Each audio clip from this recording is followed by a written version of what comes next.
Fala pessoal, que bom estar com vocês mais uma vez aqui no nosso canal, professor Ulisses Pessoa. Não se esquece, se inscreve aí, dá um like no nosso vídeo para nós continuarmos propagando todas as informações referentes às ciências criminais.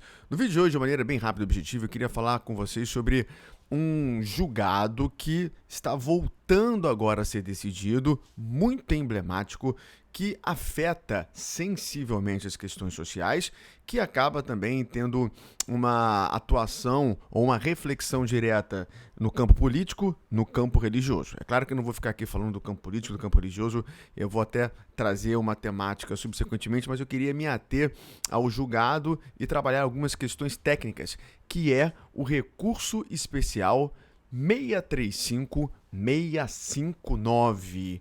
Na verdade, ele começou a ser discutido em 2011, ficou parado e agora ele volta à tona com tudo no dia 21 de junho de 2023, para nós discutirmos exatamente o que? Ou melhor, para o Supremo Tribunal Federal discutir exatamente sobre o que? Sobre a descriminalização do porte de drogas para uso pessoal.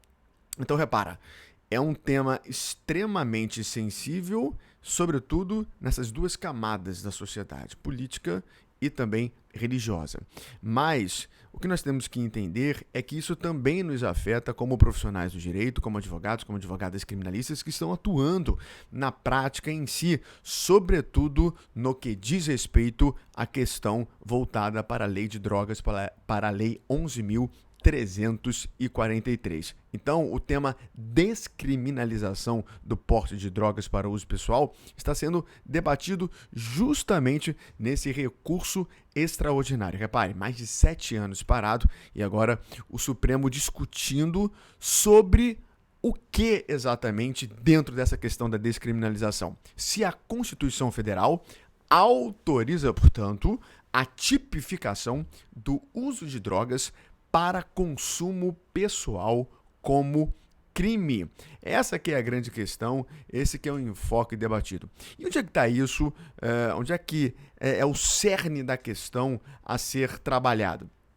É justamente o artigo 28 da Lei 11.343, ele está aqui na sua tela e, portanto, nós vamos lê-lo aqui de maneira bem rápida. Quem adquirir, guardar, tiver em depósito, transportar ou trouxer consigo para consumo pessoal drogas sem autorização ou em desacordo com determinação legal ou regulamentar, será submetido às seguintes penas. As penas estão consubstanciadas ali no artigo 28 da Lei 11.343. Esse foi o debate, essa foi a discussão, e em 2011 o saudoso Luiz Flávio Gomes até comentou e trouxe uma nova modalidade de infração penal que seria, portanto, a infração penal sui generis. Vamos só lembrar, a infração penal gênero, que tem como espécies crime ou delito e a contravenção penal, e ele incluindo a infração penal sui generis. Lembrando que crime ou delito, como consequência, tem a pena de reclusão e detenção, contravenção penal, prisão simples, ou também chamado de delitos anões ou delitos liliputianos, e trazendo a infração penal sui generis, o Luiz Flávio Gomes vem constrói essa ideia. Por que é uma infração penal sui generis? Porque tem como consequência uma pena diferente da reclusão, da detenção e também da prisão simples, que é justamente o que encontra-se consubstanciado no artigo 28 ali da Lei 11.343. À época, os ministros do Supremo até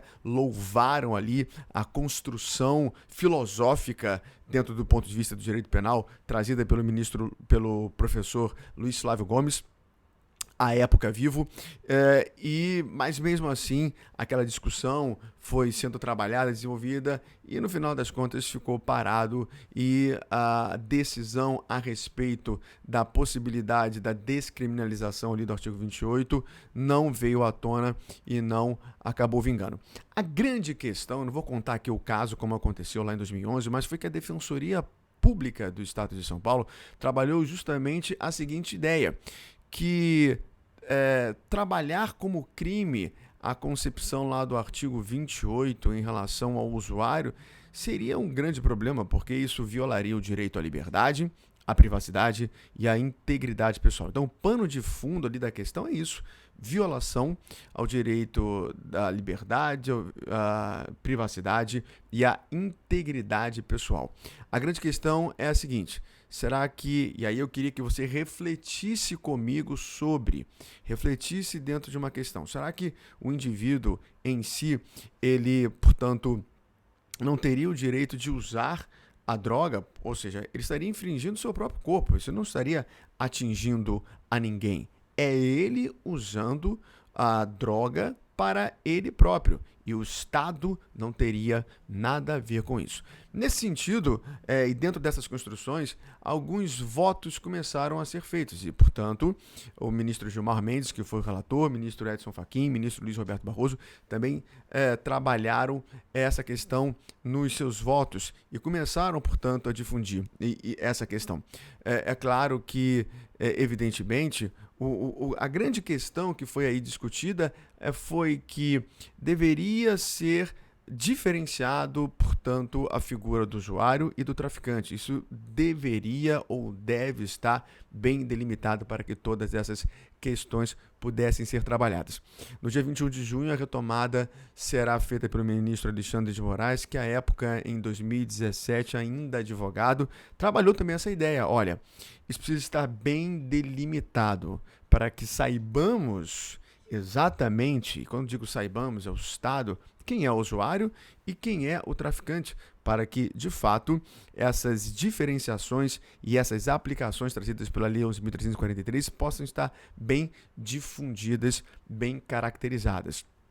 O que eu entendo é que isso prosseguirá, evidentemente, a partir do dia 21 de junho, e existe uma grande probabilidade e consequente possibilidade para que o artigo 28 da Lei 11.343 seja, portanto, descriminalizado. O que eu quero trazer para vocês é que nós estamos nesse debate, isso nos influencia diretamente dentro da questão prática, aqui como advogados criminalistas, sobretudo que advogados criminalistas que sejam experts, que estejam trabalhando dentro da lei de drogas, com drogas, lei 11.343, e, portanto, nós precisamos ficar aí antenados e atualizados com todas essas questões. E aqui, por exemplo, no Instituto de Direito Penal Brasileiro, nós temos uma mentoria na lei de drogas, trabalhada pela professora Cristiane Dobré, em que ela enfatiza todas essas coisas, todos esses detalhes, explicando todos esses pontos. É claro que quando nós falamos aí dessa discussão da descriminalização, o ponto nevrálgico é esse, olha, violação do direito à liberdade, à privacidade e à integridade pessoal. Ou seja, nós saímos um pouco da perspectiva em si da lei de drogas, do direito penal em si, do processo penal. É claro que nós debatemos isso e todas essas questões, todas essas matérias estão interligadas, mas o enfoque principal aí acaba sendo os direitos fundamentais. Por isso que isso é importante até para a nossa prática, né? Nós temos que levar em consideração a seguinte questão: não basta tão somente nós trabalharmos, portanto, o direito penal, claro que tem que ser trabalhado, ou o direito processual penal, evidente que tem que ser trabalhado. No caso aqui específico, a lei de drogas, a lei 11.343, não basta tão somente nós acompanharmos as atualizações, jurisprudências, é claro que nós temos que acompanhar, por isso que eu estou fazendo esse vídeo, mas nós temos que, sobretudo, dentro das ciências criminais, do direito penal, do processo penal, refletir sobre os direitos fundamentais. E como eu disse agora há pouco, o pano de fundo, a grande discussão dentro dessa temática relacionada à descriminalização ou não do artigo 28 da Lei 11.343 são os direitos fundamentais. É justamente o que fora trazido lá em 2011 pela Defensoria Pública do Estado de São Paulo, ou seja, violação do direito à liberdade, à privacidade e à integridade pessoal. Acompanhemos esse julgado. Seja você aluno, aspirante ainda à advocacia criminal, seja você advogado, advogada criminalista da área de drogas ou não. Nós precisamos estar acompanhando para estarmos atualizados com todas essas questões. Espero que você tenha gostado desse vídeo. Até o próximo. Fique com Deus. Um beijo muito grande. Nunca se esqueça.